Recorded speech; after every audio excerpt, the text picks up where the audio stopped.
I'm bored. Let's read a book. Oh! I tried not to shudder a third time.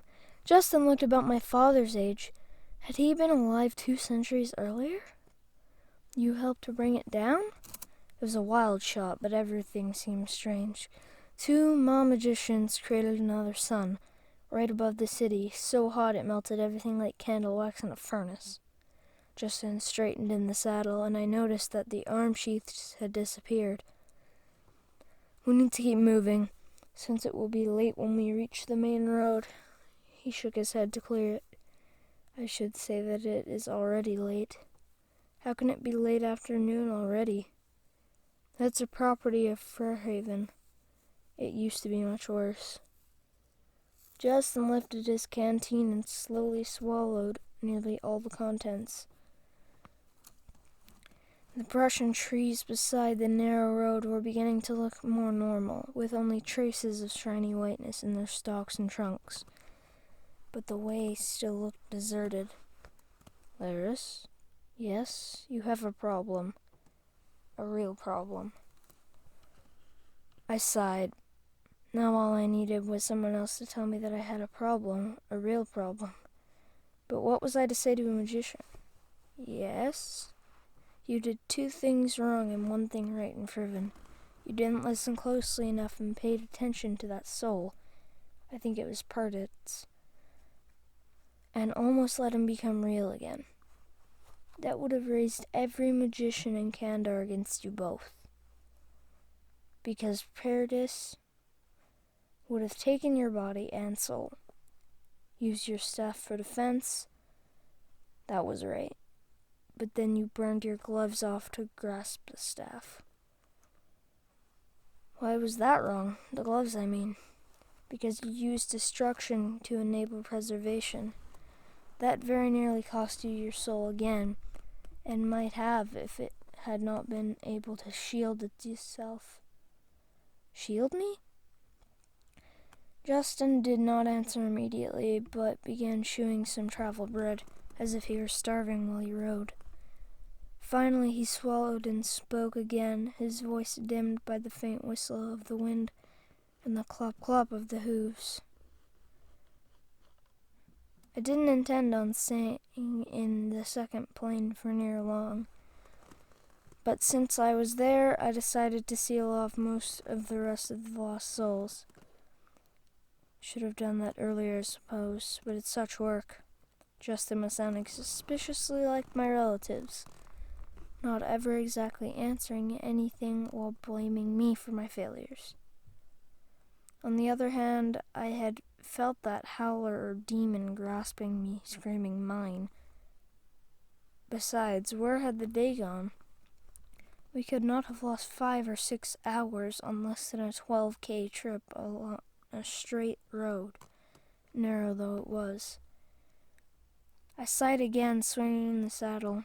Riding was not natural to me. And in my legs, though in shape, were still not used to the pony.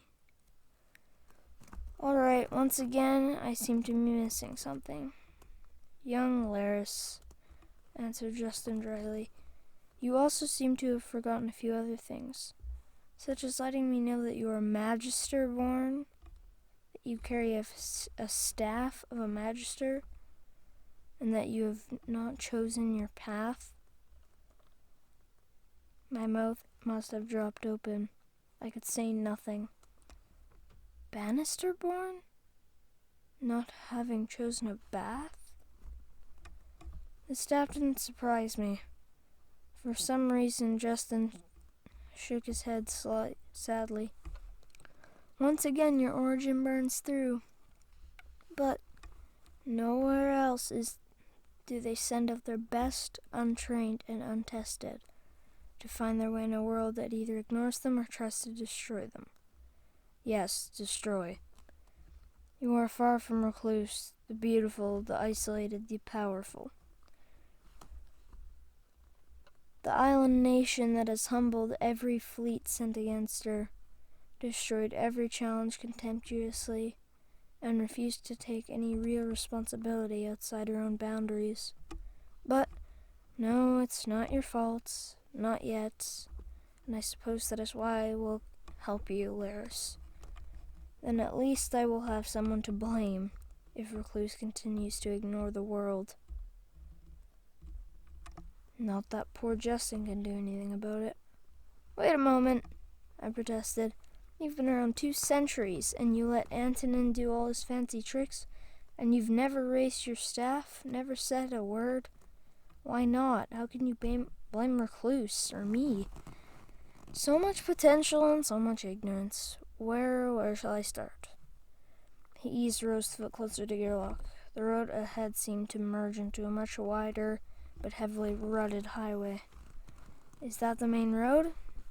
It is, but the next decent place to stop is about 3 k's further along. So I'll try to answer your questions while I can. This time I took a swallow from the canteen attached to Gerlach's saddle. After looking in all directions, the main road was empty, as were most roads in Kandar late on a winter afternoon. I tightened my cloak against the slowly rising wind. Most of the snow, small dry flakes, had blown clear even before we had left Hulip. In eastern Kandar, the snow was light and seldom sticks, unlike the heavy ranges of the Westthorns, where the winter means snow upon snow, until even evergreens are buried half their height. Even if you are from Recluse, you know that there is order and there is chaos. Magic is either, or some of both. White magicians follow chaos, black magicians follow order, and gray magicians try to handle the best of both, and are regarded with great suspicion by both black and white. White is chaos, but why? Laris, do you practice being obtuse? Just inside. White is a combination of all colored light. Black is pure because it is absent all light. There was something that strangely no one had ever mentioned, not that I remembered anyway. I nodded for him to continue as we finally picked our way off the old road from Fairhaven, or Friven, and back onto the main road. I could once again see the dusty hoofprints, a day old or more, in the chalky dirt. The problem with both black and white magicians is their limitations. Most white magicians are just a little bit gray. No one can handle pure chaos. Not anyone born since the fall of Riven. There are a number of black magicians. I can tell that from their actions. But a truly good black magister cannot ever be discovered unless he or she wishes it. I must have frowned. That's because of the limitations. Look, think of it this way. Too much chaos and eventual internal order of your body becomes disorganized. That's what happens in a way when you become old. White magicians all die young, and the more powerful die younger, unless they switch bodies like Antonin. Switch bodies? How? I kept sounding stupid, and I hated sounding stupid. But Justin was answering some questions more than old Kerwin had. He has worked in arrangement with several local rulers. He provides certain services, and he can have the body of anyone condemned to die. He's in a 5th body now, but I doubt he can survive more than 1 transfer. Justin stopped speaking, and I looked up the road, as if measuring the distance. He swayed a bit in the saddle and realized he was pale and fresh bleached linen. You see, young Laris, with each transfer, it takes longer to rebuild his body image and energies because his soul ages, even though the body doesn't. Chaos disrupts the soul itself. I could see the peaked roof of the Wayfarer's hut and the cleared space surrounding it. As we plodded around a gentle curve and a refreshing change from the deadly straightness of the road in and out of Friven. The hut looked empty, though well kept. Neither surprised me, for Justin had indicated that Weave It was but a few hours' ride ahead, and most travelers would prefer a warm inn to the best of huts. We should stop. Justin said nothing besides 3 words, and I realized it took all his energy to merely remain in the saddle. Nothing more than 4 stone walls, 2 shuttered windows, a door, and a thatched roof, and a small hearth but it was swept clean and empty, for which I was grateful.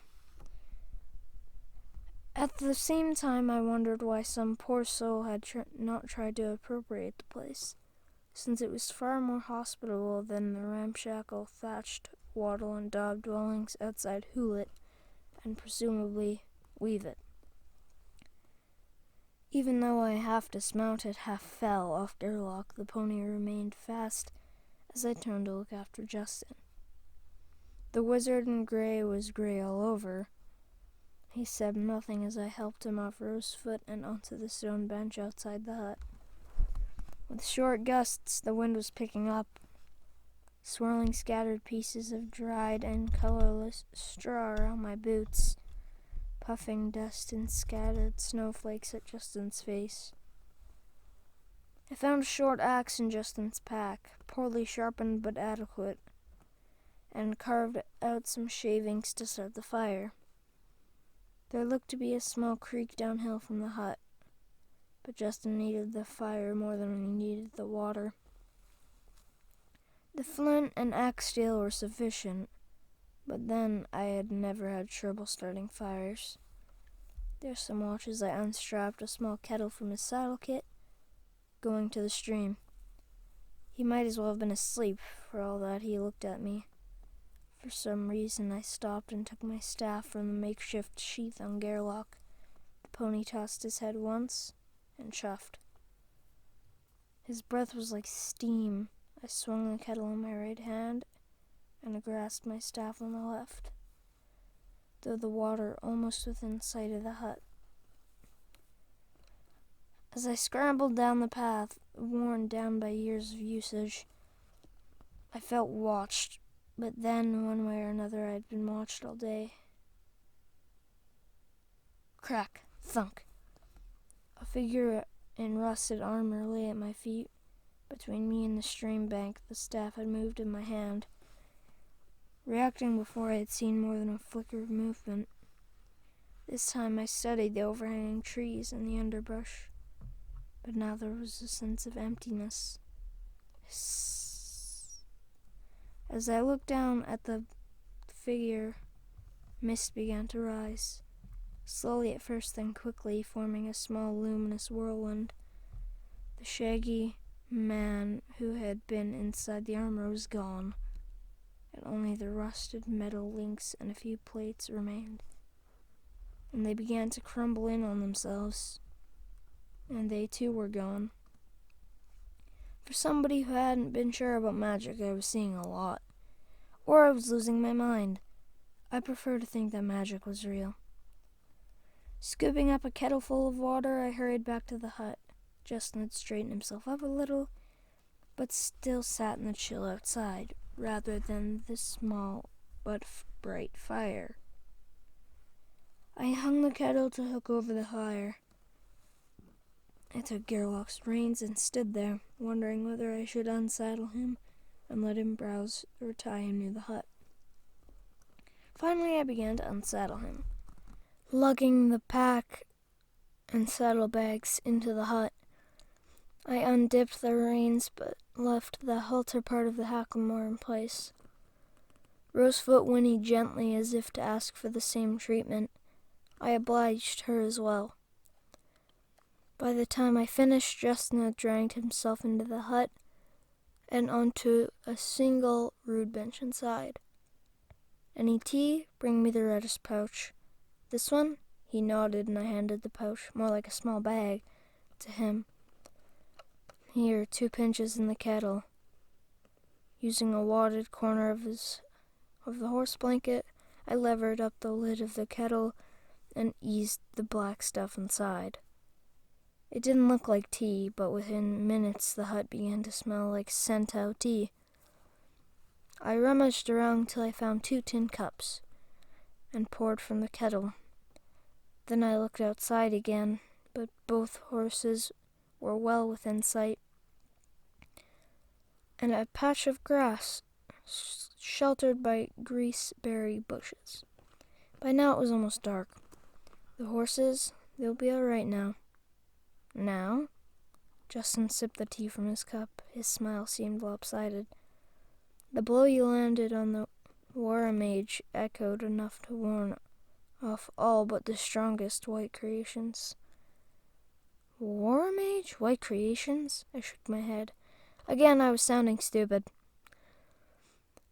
After you have had something to eat, young Laris, I could use some sustenance as well. The pallor was gone from his face now. He merely looked tired. What do you suggest? Take one of the green packages and empty it into the pot. You'll need some water. It makes a fair stew.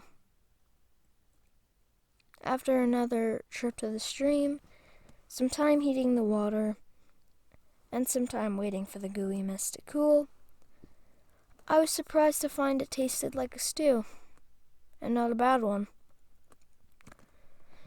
Then I had to clean up the pot, repack all the packages. Justin watched with an amused look, almost relaxed in the firelight. As I finished repacking, I remembered some of my earlier questions. You never did finish explaining the bit about why Antonin couldn't grab another body. There's nothing else to explain. Chaos corrupts the soul. The more corrupt the soul, the faster it ages a body. Each age transfer exhausts both body and soul. At some point, the soul cannot recover enough from the last transfer before the next one must be made. Which body are you wearing? My own. It's really much easier that way, although it does create a number of limitations, as you saw today. You could have been killed, only if you had been captured. That was the reason I had to keep shielding you and rending the revenants. You beckoned to all of them, and you have very few defenses against deep temptations. I sipped my cool tea. Justin had long since finished his. After saying nothing, I finally stood up and added a small log to the fire. You're a magister born, a born magician, if you will. Like it or not, and all magicians must choose a path. Black, white, or for a few, gray. Me? A magician? Hardly. Not a good woodworker, and not a potter, but a magician? My mother's a potter, and my father, well, I always thought he was a householder. This time Justin shook his head. Humor me, young Laris. You are a young... Humor him? Why should I? What did he expect, insisting of some sort of magician in secret? But you have to make a choice. Why? Could I refuse to choose anything? Even assuming I'm what you think I am? Refusing to choose is a choice. In your case, your choice is more limited because of what you are. Huh? Justin squared himself on the bench, looking more and more like Magister Kerwin, though Kerwin was white-haired and frail-looking, and Justin was brown-haired and thin-faced with smooth skin. If you choose the white, you can never return to Recluce, for the Masters bar anyone associated with the white from your island nation. Second, your soul screams for order and explanation, even though you want to reject it.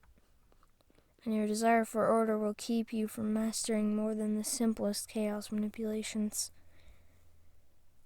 While you are now in effect of stumbling through the gray, and the end of conflict of balancing order and chaos would destroy you, so you neither choose black or risk destruction in white or gray, or you reject all three and become a soul for the white master like Antonin to feed upon. Wait a moment, just like that? Thank you very much. I should become a Black Master on your say-so. Justin pulled his cloak around himself.